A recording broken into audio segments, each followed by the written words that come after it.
নমস্কার।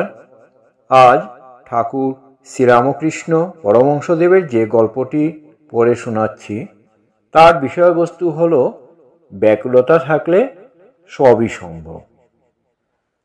একজনের বাড়িতে ভারী অসুখ, যায় যায়।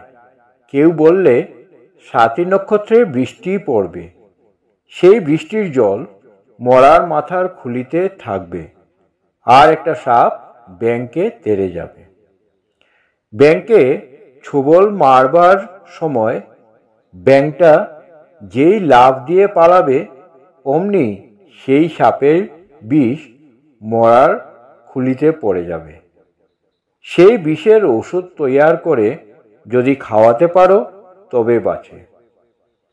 তখন যার বাড়িতে অসুখ সেই লোক দিন ক্ষণ নক্ষত্র দেখে বাড়ি থেকে বেরোলো, আর ব্যাকুল হয়ে ওইসব খুঁজতে লাগলো। মনে মনে ঈশ্বরকে ডাকছে, ঠাকুর তুমি যদি জোটপাট করে দাও তবেই হয়। এইরূপে যেতে যেতে সত্য সত্যই দেখতে পেল একটা মরার মাথার খুলি পড়ে রয়েছে। দেখতে দেখতে এক পশলা বৃষ্টিও হলো।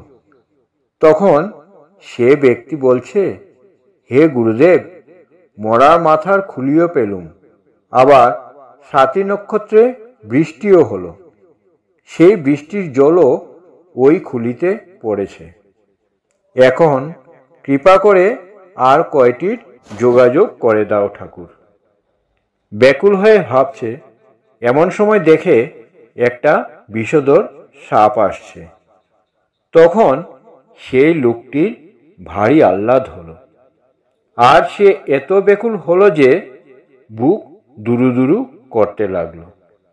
আর সে বলতে লাগলো, হে গুরুদেব, এবার সাপও এসেছে, অনেকগুলির যোগাযোগও হলো।